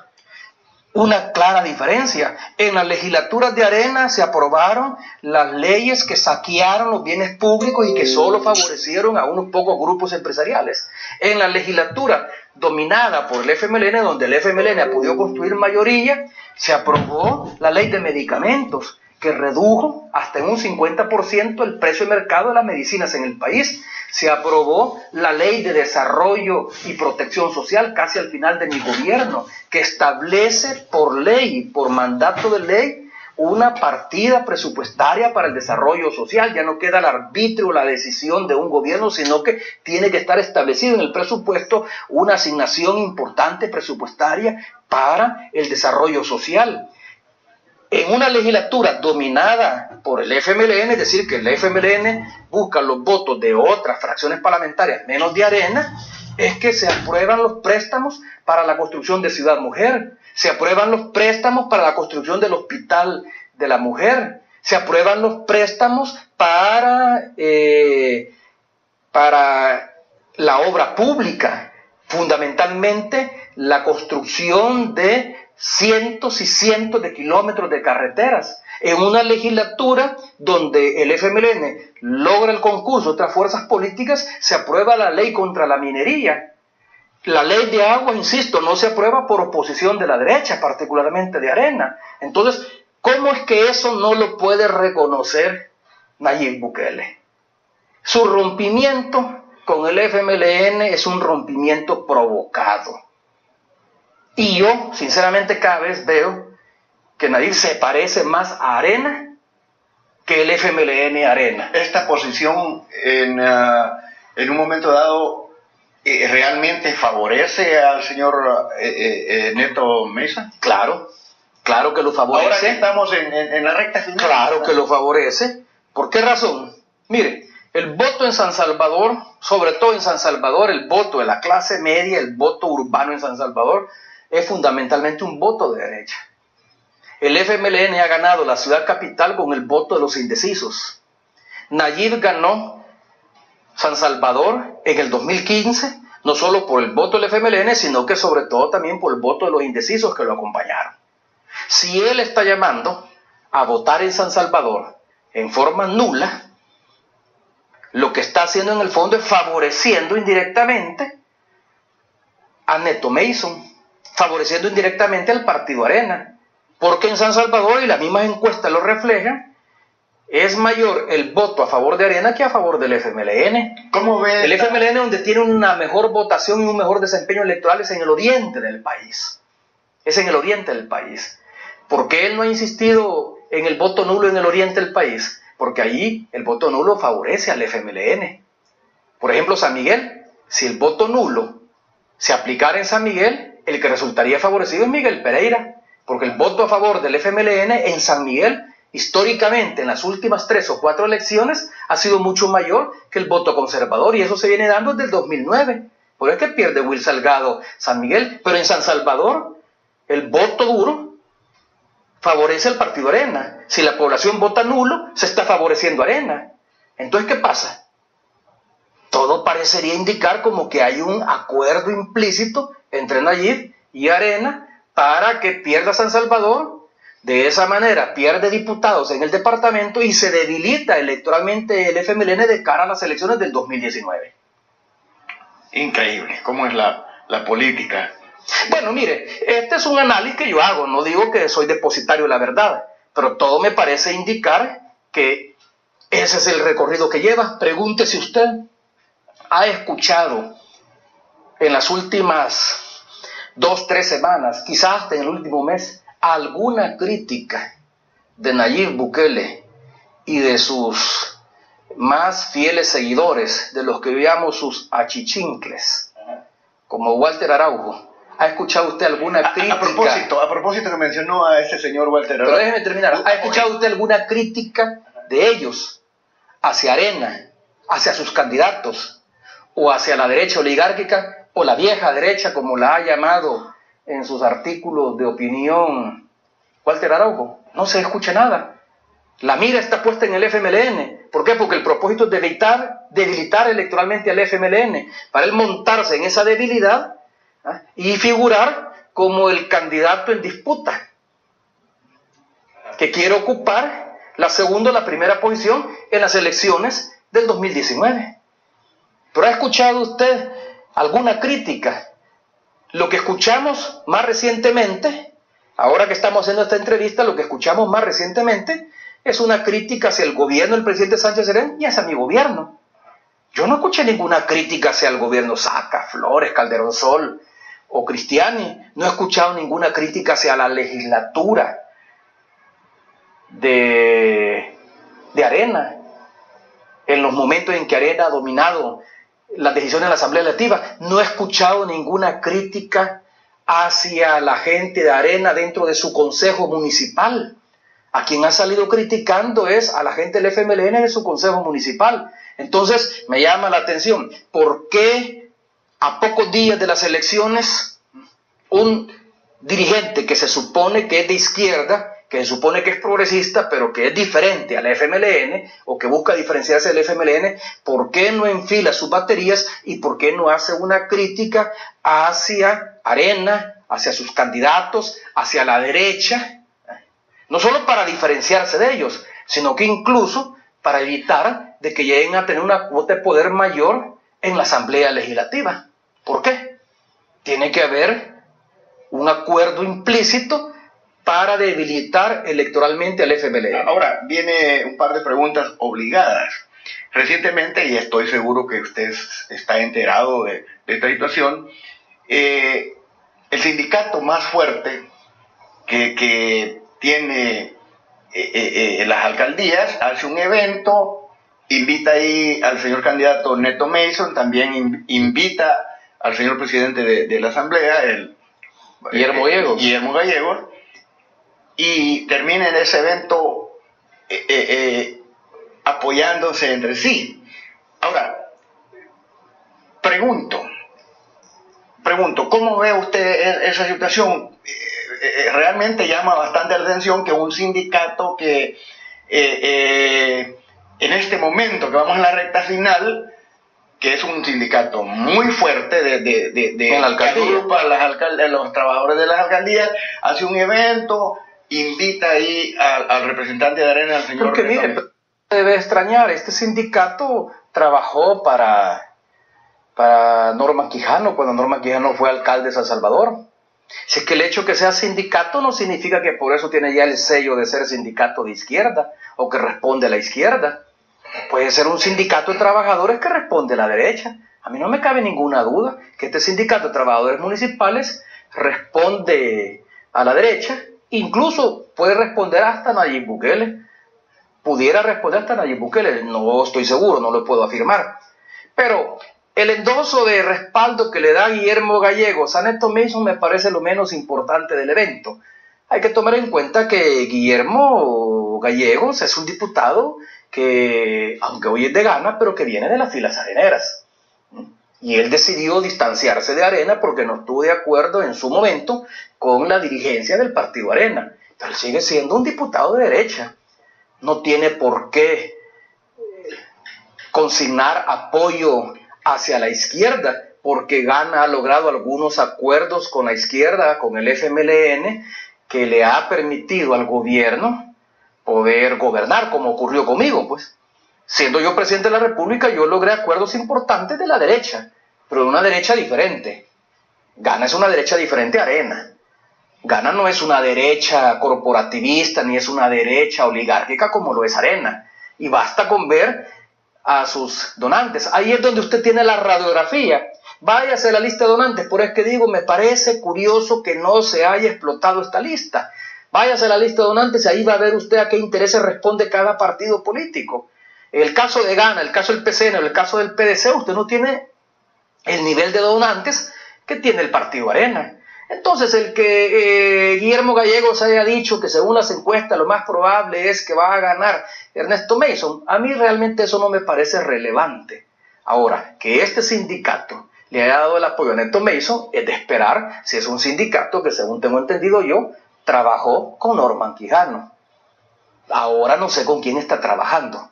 Pero mire, más importante que el apoyo que le pueden dar los trabajadores municipales son los respaldos que puede lograr Ernesto Mason de otras fuerzas políticas, de líderes políticos con cierta influencia en la ciudad capital y sobre todo de las pandillas. Sobre todo las pandillas. A mí se me criticó porque se dijo que mi gobierno había pactado una tregua con las pandillas y nosotros nunca pactamos absolutamente nada. Vea usted el proceso en el cual fueron sobreseídos todos los que acusó la Fiscalía. Ese fue un caso que nuevamente la Fiscalía actuó arbitrariamente, que lo montó sobre la base de testigos criteriados. ¿Y quién eran los testigos criteriados? Asesinos, condenados, que están guardando prisión en la cárcel y que pueden lograr beneficios como la reducción de su condena que pueda pedir la Fiscalía, aparte de la declaración que la Fiscalía quiere escuchar y que al condenado le resulta favorable. Yo siempre he dicho eso de los criteriados que quieren utilizar para acusarme a mí, son criteriados que van a decir los que resulte conveniente de modo lograr beneficios procesales y le resulta conveniente a la Fiscalía para poder sustentar una acusación. El caso se les cayó, todos fueron sobreseídos. ¿Qué significa? Que no se demostró que realmente mis funcionarios, los que estaban siendo acusados, los que fueron funcionarios de mi gobierno, hayan cometido algún ilícito. Mi gobierno no pactó con ninguna pandilla. Mi gobierno lo único que hizo fue nombrar mediadores que facilitaron el acuerdo entre pandillas para dejar de asesinarse entre ellos y que redujo el número de homicidios. El caso de Neto Mason es diferente. Neto Mason sostuvo reuniones facilitadas por el ya fallecido alcalde de Ilopango, Salvador Ruán, ahí en el municipio de Ilopango, para lograr respaldo de las pandillas al candidato presidencial de Arena. Si no, hasta está el video donde Neto Mason le consulta a los líderes de pandillas qué les parece Facundo Guardado como ministro de Seguridad, que en caso ganara Norman Quijano en ese entonces, probablemente él sería nombrado ministro de Seguridad, a cuenta de que un dirigente de un partido político va a llegar a preguntarle a las pandillas qué les parece si nombro a este o a este otro como ministro de Seguridad. Si es como que eso hubiera hecho el presidente Sánchez Serén o algún dirigente del FMLN de reunirse con las pandillas y preguntarles qué les parece a ustedes que yo nombre como ministro de Seguridad y que logre algunos acuerdos, algunas políticas que les favorezcan a ustedes. Eso es lo que hizo Neto Mason. Lamentablemente, si él llegara a ganar la candidatura de la alcaldía de San Salvador, si él llegara a ganar la alcaldía de San Salvador, va a llegar a la alcaldía un personaje oscuro que ha negociado respaldos con las pandillas y que se contradice con todo lo que ha ofrecido. Usted, presidente, en ningún momento negoció con las pandillas. No. Si es que no tenía nada que negociar con las pandillas. No solo yo, tampoco mis funcionarios. El ministro de Seguridad Pública de ese entonces, el general Mujía Pérez, no negoció con las pandillas. No se sentó nunca con las pandillas. Lo que se dice en la tregua, se dice absolutamente todo eso. Es montado, ha sido creado por la derecha y ha sido avalado por los medios de comunicación. Dígame usted si el fiscal o los agentes de la fiscalía que han visto el proceso de tregua han podido demostrar que yo estuve sentado con pandilleros negociando, o que el ministro de Seguridad Pública estuvo negociando con pandilleros, o que en algún otro funcionario estuvo negociando con pandilleros. Los mediadores no formaban parte del gobierno, y en todo caso ellos tampoco negociaron beneficios. Ellos son mediadores. El concepto de mediador en una negociación es el que permite acercamientos entre los que están negociando. Pero ¿quiénes negociaron realmente entre sí? La ranfla, o los líderes o los cabecillas de la pandilla MS con los cabecillas de la Barrio 18. Si en esa negociación o en ese proceso de tregua que se dio durante mi gobierno se cometieron algunos ilícitos, algunos excesos, algunos abusos, pues está bien que la fiscalía los investigue y si los demuestra, que castiga a los responsables, que entiendo que fue lo que quiso hacer en el proceso anterior, pero al final fueron sobreseídos porque no aportó ninguna prueba más que la declaración de un criteriado. Imagínese usted que la fiscalía busca un criteriado que dice: yo sé que Don Trini se sentó un día a negociar con las pandillas y desde su empresa les dio dinero. ¿A dónde está la prueba? Solo porque lo dice. Y lo peor que lo dice una persona que ha sido condenada o que está siendo procesada y busca beneficios. Si la fiscalía le dice: mira, tenés una condena de 30 años y te la vamos a rebajar a 15, o tenés una condena de 12 años y te la vamos a rebajar a la mitad, es claro que va a decir lo que la fiscalía quiere que se diga. Lo más obvio es que tienda a salvarse. Es que ese es el problema de la figura del criteriado. Por eso es que hay jueces que no creen en la declaración del criteriado, porque el criteriado va a decir lo que resulte conveniente. Yo, en mi proceso, hace como un año hice una denuncia a través de las cuentas Twitter y Facebook, porque no tengo otra manera de hacerlo. Yo dije: la fiscalía ha buscado exfuncionarios de mi gobierno que están siendo procesados por juicios de enriquecimiento ilícito, que se han criteriado para lograr beneficios procesales.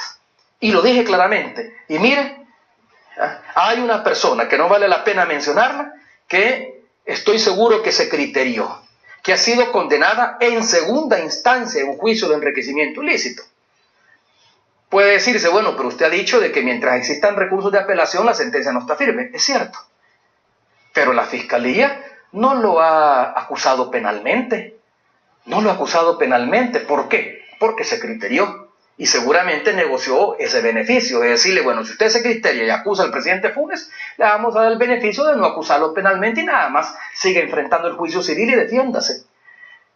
Lo mismo hicieron con la tregua. Criteriaron a gente que está siendo procesada o que han sido condenados por haber participado en homicidios, en extorsiones, y que han llegado a decir lo que la fiscalía quiere que se diga. Pero en mi gobierno, ningún funcionario de mi gobierno, ni mucho menos yo, nos sentamos a negociar con las pandillas y les ofrecimos beneficios a cambio de que redujeran los homicidios. Las negociaciones se dieron entre ellas y negociaron entre ellas. Y ellos pactaron reducir los homicidios. La mejor muestra que una vez se rompió ese acuerdo, los homicidios comenzaron a aumentar. Porque rompieron ese acuerdo de no agredirse. Pero en ese acuerdo, mi gobierno no participó en la decisión y en la negociación de él mismo. Bueno, muy bien, presidente. Vamos a Una pausa más. Recuerde, está usted en sintonía de este Canal 67 y su programa Sin Fronteras. Pausa, ya regresamos.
Presidente, retomando lo de la tregua, en el caso específico del candidato Neto Mason, usted publicó 8 razones en relación a la candidatura de Neto Mason.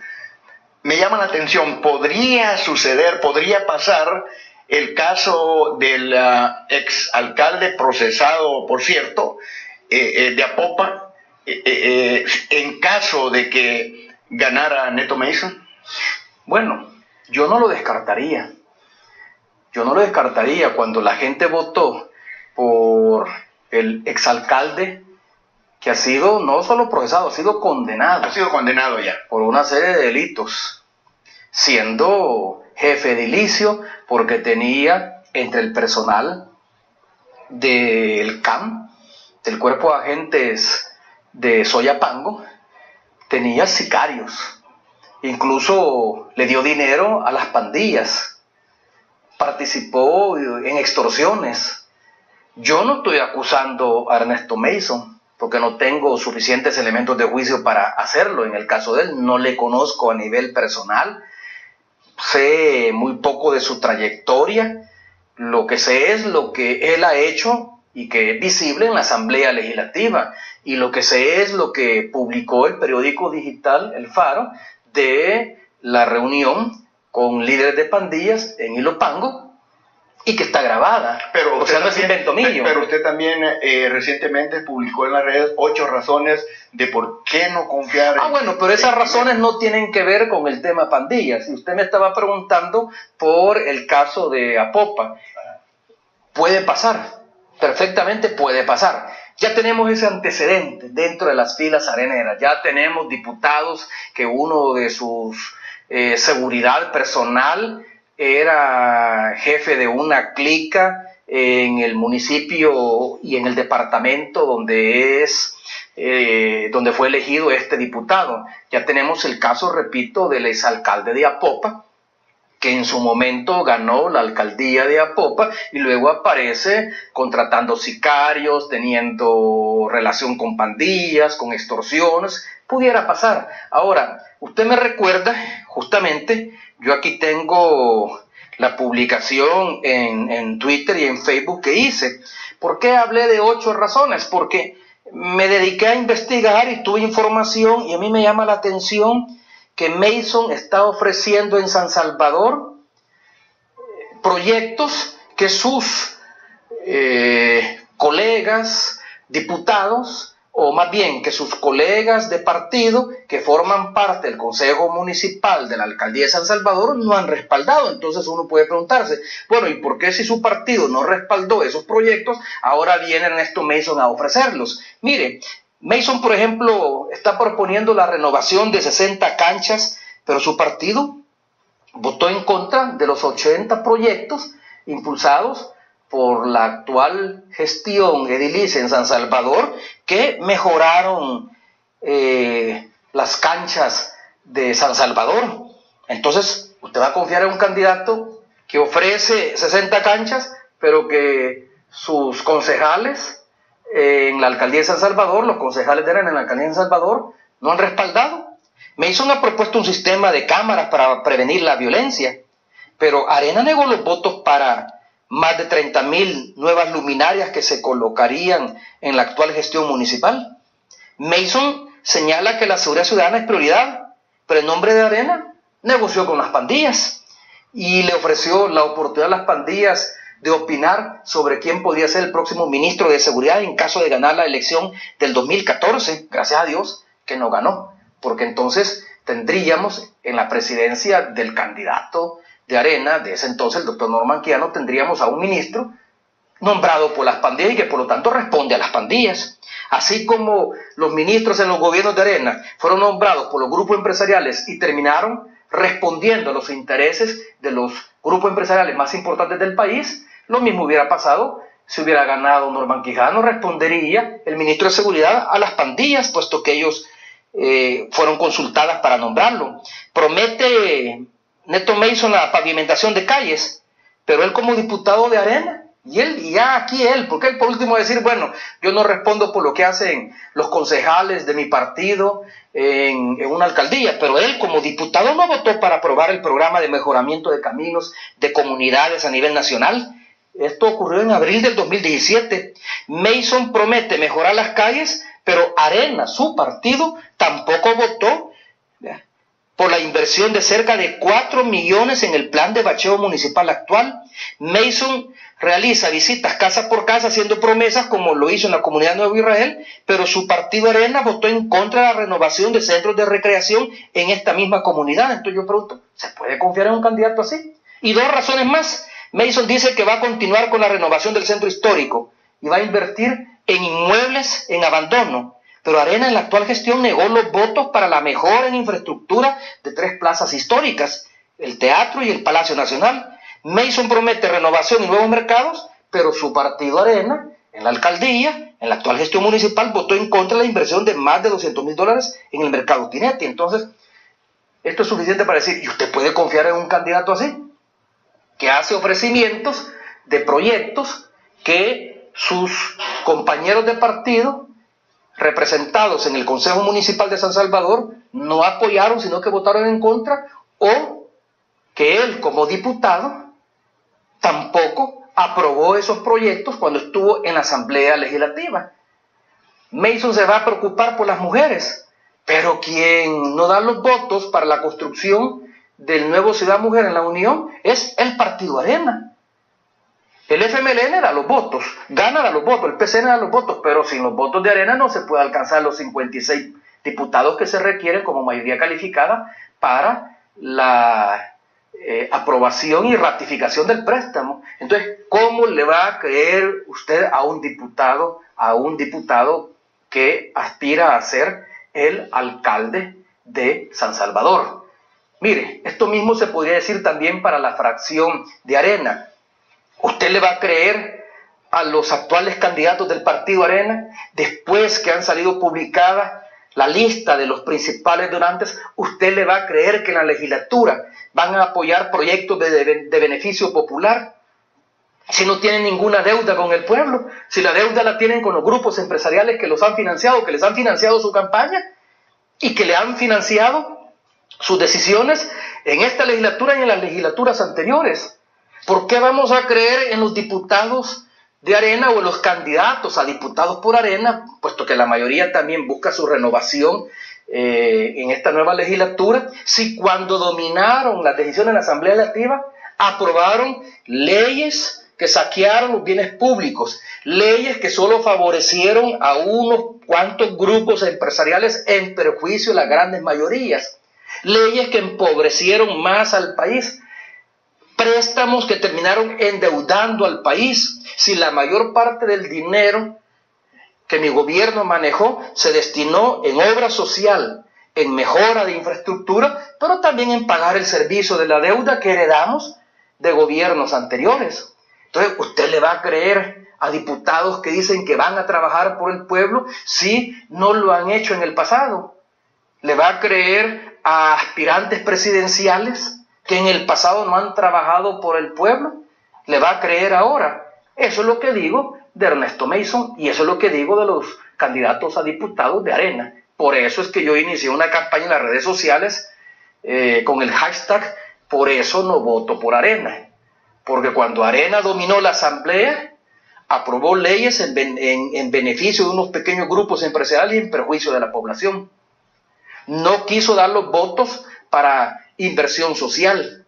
Sus presupuestos públicos no llevaban recursos para inversión social. Los gobiernos de Arena son los que menos han invertido en las mejoras sociales, son los que menos han invertido en mejorar los indicadores sociales después de 20 años en la presidencia. Entonces, ¿por qué les vamos a creer ahora? Bueno, muy interesante. Casi terminamos esta conversación que ha sido realmente muy, muy interesante. Prácticamente para terminar, el líder, el dirigente del FMLN, el señor José Luis Merino, todos sabemos que es candidato a la diputación, pero hay una organización ciudadana que ha recurrido a la Corte Suprema de Justicia para buscar la nulidad de su candidatura. ¿Qué piensa usted sobre esto? Que tiene dedicatoria y que están utilizando uno de los instrumentos que utiliza la derecha para inhabilitar a políticos de izquierda. Mire, hay una situación que yo le dije a usted al principio de la entrevista, don Trini, que se está dando a nivel de América Latina y que no es casual. Se ha dado en Brasil, se ha dado en Argentina, se está dando en El Salvador, que es la persecución judicial. Es utilizar los instrumentos de la judicatura para inhabilitar a líderes democráticos, a líderes progresistas o líderes de izquierda. Y el ejemplo más emblemático, ya se lo expuse yo, es el caso del expresidente Lula, que es el líder de izquierda más importante y más reconocido, no solo en Brasil, sino que en el mundo entero, quien tiene mayores posibilidades, de acuerdo a las encuestas, de ganar la elección presidencial de este año de octubre. Y sin embargo, la judicatura lo está persiguiendo sin haber demostrado que ha cometido delitos, sin haber demostrado, y teniendo el testimonio del dueño de la empresa que supuestamente le regaló un apartamento a cambio de contratos, teniendo el testimonio del dueño de la empresa de decir, no, ese apartamento no se lo di, ese apartamento está a nombre de la empresa y no se lo di, yo no me vi beneficiado por la gestión del presidente Lula, y no obstante, lo están queriendo condenar. Ese es el mecanismo que se está utilizando, es el mecanismo que se empuja por parte de las derechas que quieren recuperar sus privilegios, que quieren recuperar sus beneficios, como ha ocurrido nuevamente en el caso de Brasil. Para mí me parece emblemático, por el que el presidente que llegó en sustitución de Dilma Rousseff, que fue sacada del gobierno y de la presidencia de la República a través de un proceso ilegal y espurio, Michel Temer, es un presidente que está reprivatizando, es un presidente que está devolviendo los privilegios a los empresarios, a los grupos empresariales que en el pasado dominaban Brasil. Es el presidente que está acabando con las conquistas sociales que llevó a cabo el presidente Lula en Brasil y que sacó a más de 30 millones de brasileños de la pobreza en sus 8 años de gobierno. Bueno, lo mismo están haciendo en el caso del FMLN, están buscando inhabilitar a sus principales dirigentes, a sus principales líderes.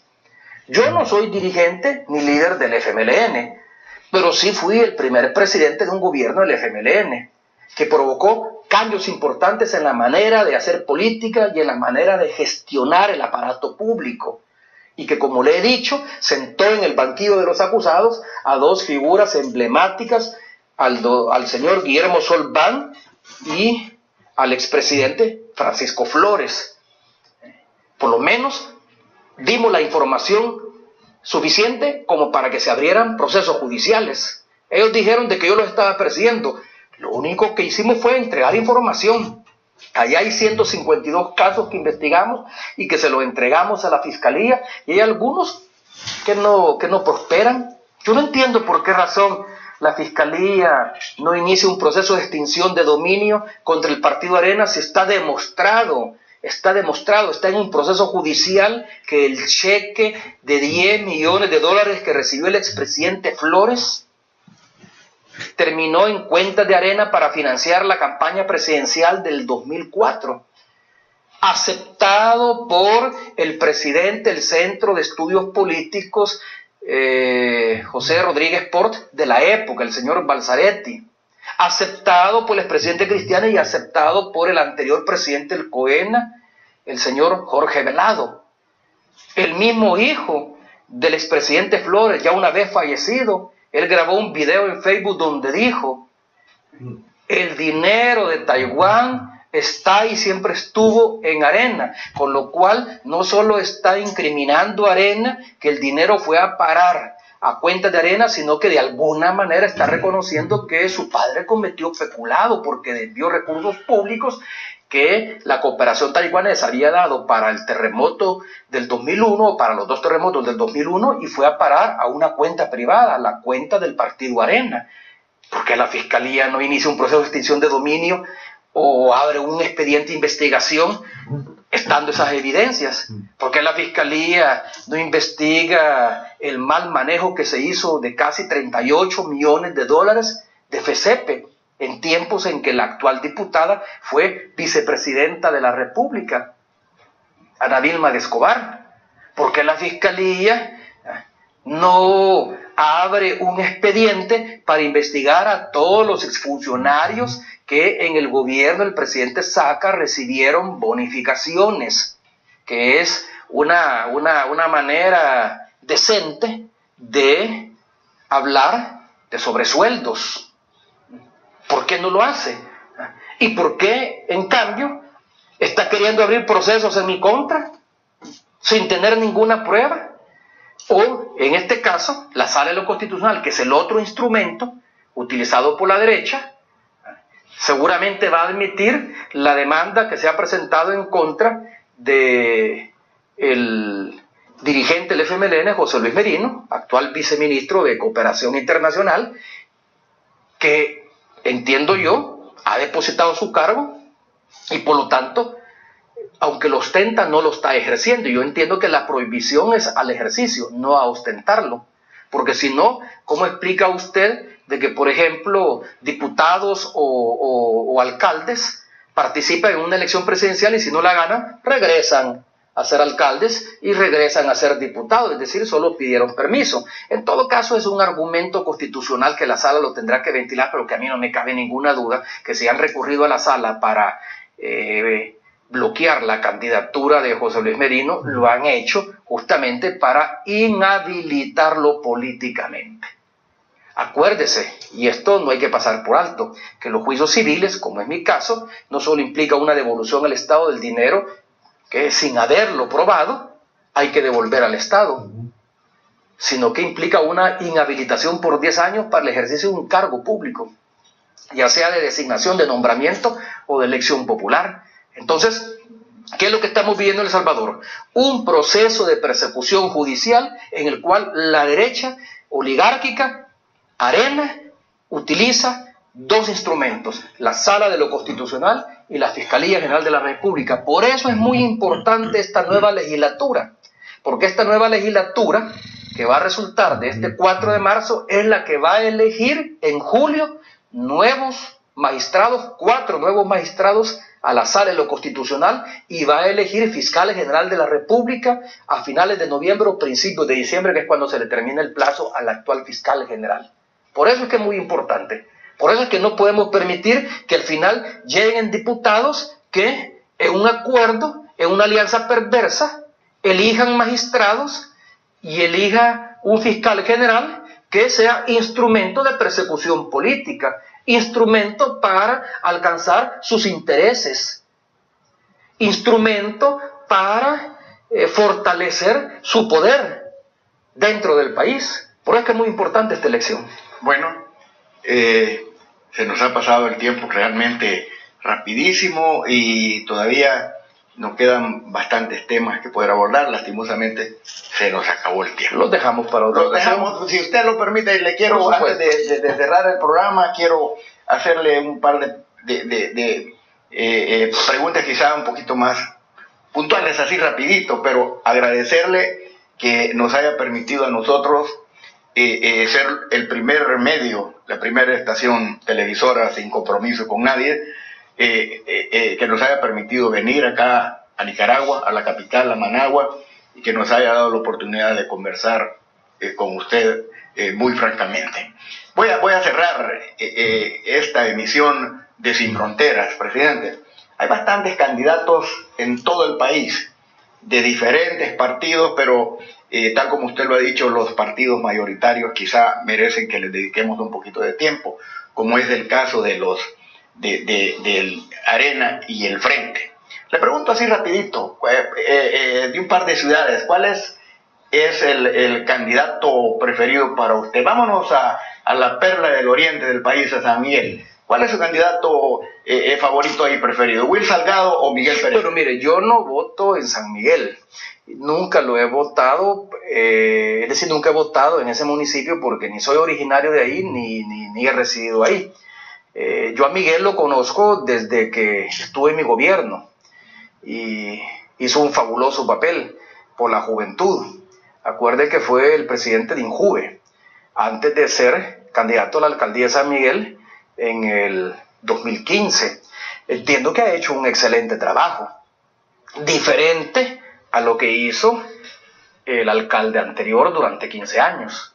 Si usted a la vista tiene a un candidato que busca regresar a la alcaldía, que ya estuvo 15 años en la alcaldía y que no ha hecho ni la tercera parte de las obras que ha hecho Miguel Pereira en menos de 3 años de gestión municipal, ahí no cabe ninguna duda, independientemente de que yo me decida por uno o por otro, porque cualquiera puede decir, bueno, si es claro, si el expresidente Funes fue candidato al FMLN, gobernó aliado con el FMLN y tuvo a Miguel Pereira como uno de sus funcionarios encargado de los programas de juventud, es lógico que va a decir que él prefiera Miguel Pereira, pero la verdad que yo pongo en una balanza, usted tiene a alguien que busca regresar a la alcaldía y que estuvo 15 años en ella y que no ha realizado ni un tercio de las obras que sí ha realizado Miguel Pereira en menos de 3 años al frente de la alcaldía de San Miguel. Usted tiene a un candidato que busca regresar a la alcaldía de San Miguel que endeudó a la alcaldía. Ahí hay una pelea entre Miguel y Will Salgado sobre el monto, porque Miguel dice que son 20 millones y el otro dice que no llegan ni a 12 millones, pero el hecho es que dejó endeudada a la alcaldía y hasta ahora Will Salgado no ha podido explicar en qué utilizó esos recursos. Por ejemplo, cuando Interiano inició aquella campaña en Arena, ¿dónde está el dinero de nuestros impuestos? Ahí está la obra pública. ¿Cómo que dónde está el dinero? Ahí hay 6 ciudades mujeres construidas durante 5 años de mi gobierno, porque el último Ciudad Mujer que fue inaugurado en los primeros meses del gobierno actual comenzó su construcción en el gobierno anterior, pero por dificultades en el contrato y problemas con la empresa constructora no se logró entregar la obra a tiempo, pero ahí están las 5 Ciudad Mujer, ahí está el Hospital Nacional de Maternidad, más conocido como Hospital de la Mujer, que los fondos del préstamo existieron, pero se los robaron, ¿verdad?, los gobiernos de Arena, y nosotros negociamos un nuevo préstamo, y ahí está, lo construimos. Ahí está más de 60 cárcamas construidas por el exministro de Obras Públicas, Gerson Martínez, con lo cual se mejoró las condiciones de vida de muchas comunidades pobres del país. Ahí está cientos y cientos de kilómetros de carreteras, puentes que se construyeron. Están los paquetes escolares que ha implicado favorecer a 1.300.000 estudiantes que provienen de familias pobres en el país.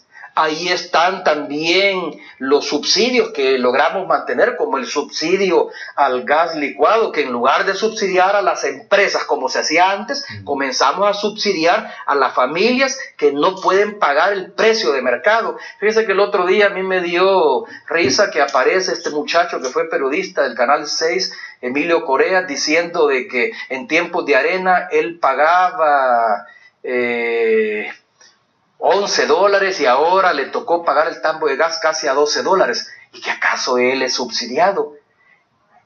El que proviene de una familia que recibe subsidio, que son 1 millón, casi 1.200.000 salvadoreños y salvadoreñas que reciben el subsidio, son de familias pobres. Vergüenza le debería de dar decir que antes él pagaba menos. Claro, antes pagaba menos porque el precio del combustible de alguna manera repercute en el precio del gas, pero 1.200.000 personas, que eso implica 1.200.000 familias también, pagan un subsidio, más bien 1.200.000 familias, no personas, porque cada familia puede tener más integrantes, pagan el gas a precio subsidiado, es decir, lo compran como por $5 y fracción.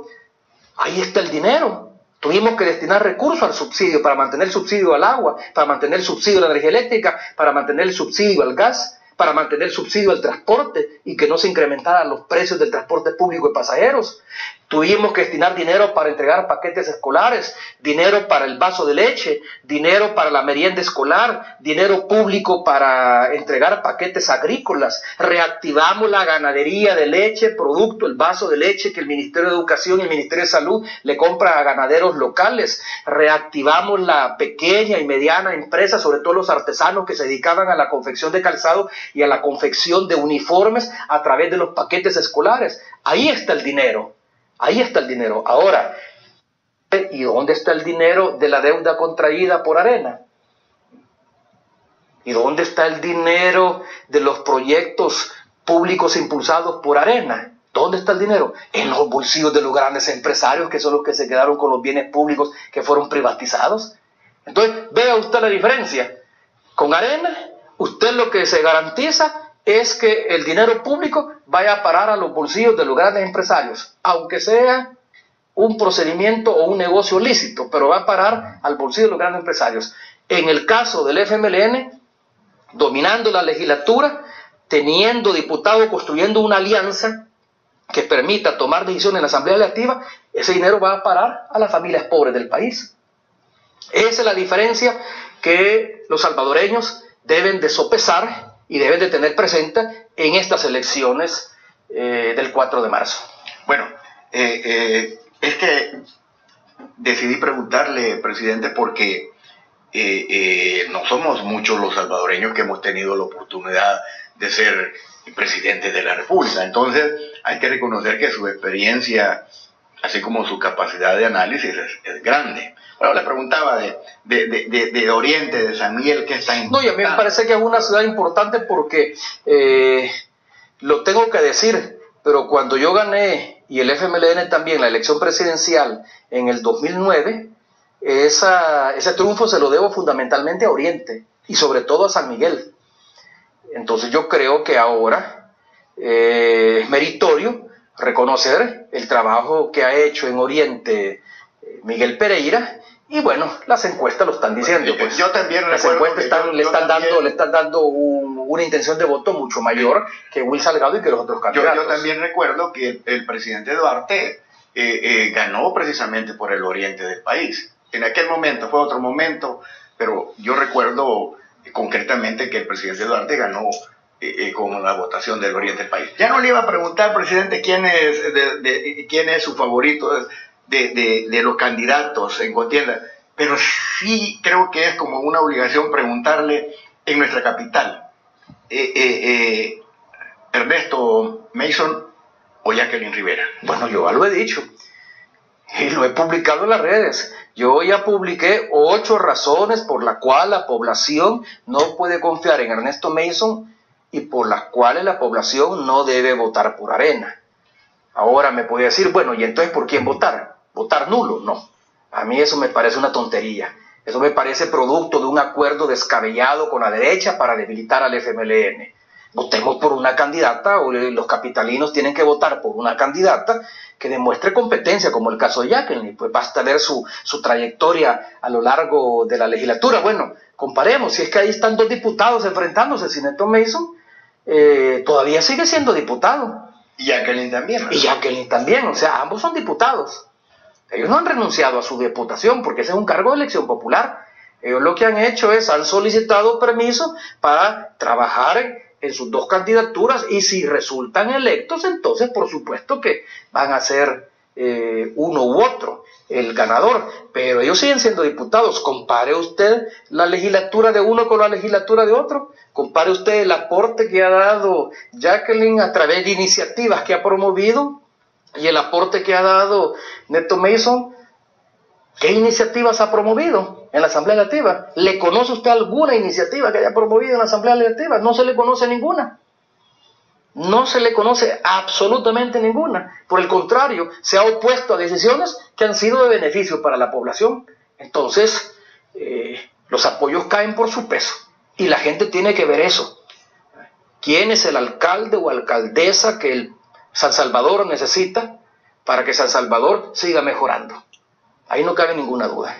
Bueno, presidente, al agradecer que nos haya permitido venir a visitarle y que nos haya dado su tiempo, que haya dejado su trabajo de consultoría para regalarnos este tiempo,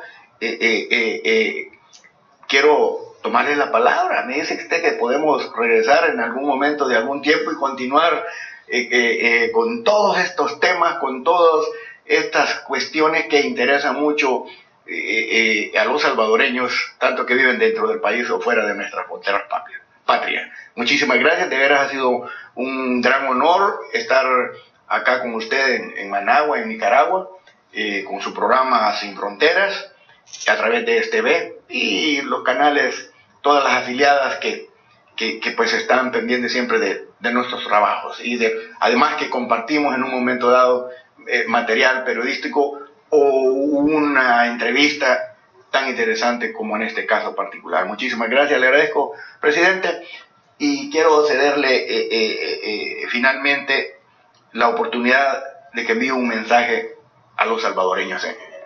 Bueno, primero, mis agradecimientos a usted, don Trini, por el esfuerzo que realiza, a su equipo de trabajo, a su equipo de producción, por el esfuerzo que realiza, abriendo espacios de debate, de discusión, democráticos y plurales en las estaciones de televisión que forman parte del grupo empresarial televisivo que usted dirige y que tiene como epicentro, entiendo, TV, Canal 67. Lo felicito porque me comentó antes de iniciar esta entrevista que la difusión de su programa no solo es en Occidente, en Santa Ana particularmente, sino que se ha extendido a todo el país a través de una serie de estaciones que forman parte de su grupo empresarial. Entonces, déjeme primero hacer una constatación pública de la calidad de su trabajo y del esfuerzo que usted realiza por ser plural, que eso es lo que yo extraño de los medios de comunicación en El Salvador. Y lo extraño porque yo estuve en la televisión durante más de 20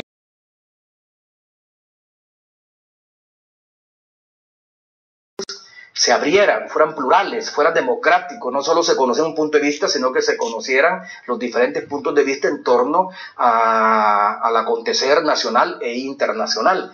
Y eso la gran prensa, tanto televisiva, radial como escrita, no lo hace. Primer punto. Segundo, en cuanto a los amigos y amigas televidentes que me están viendo a través de este prestigioso programa, yo quiero hacer dos aclaraciones únicamente. La primera: a pesar de que mis oponentes insisten en que soy prófugo de la justicia, yo no soy un prófugo de la justicia. No puedo ser prófugo de la justicia porque no hay ninguna ni ninguna orden de detención. Voluntariamente yo decidí el asilo político porque estoy buscando la protección jurídica de un gobierno amigo, como es el gobierno del presidente Daniel Ortega acá en Nicaragua, ante lo que veía venir, ante la persecución judicial que inició la Corte Suprema de Justicia a través de la sección de probidad, avalada por los magistrados de la Sala Constitucional y que ha continuado la Fiscalía General de la República. A mí no me cabe ninguna duda que la Fiscalía trabaja en base a una agenda que responde a dos intereses: el interés de la Embajada de los Estados Unidos, uno, y el interés de los grupos empresariales que forman la derecha oligárquica en el país, que integra la derecha oligárquica en el país y que por tanto financian al Partido Arena, como ha sido evidenciado en la publicación que hizo la Secretaría de Transparencia de este gobierno. Por lo tanto, eso es importante tenerlo presente, porque eso no me descalifica. Yo insisto en mi inocencia. Según la Constitución, mientras no se pruebe que yo haya cometido un delito en base a un proceso penal, o un proceso civil, o un proceso judicial en general, amparado en las leyes y en el respeto a las leyes de la República. Y aquí no se han respetado las leyes. A mí me allanaron mi casa, se llevaron todos mis bienes, sin que exista un proceso de extinción de dominio. Hasta el momento no hay ningún proceso de extinción de dominio y sin embargo se llevaron mis bienes, bienes incluso de uso personal, don Trini.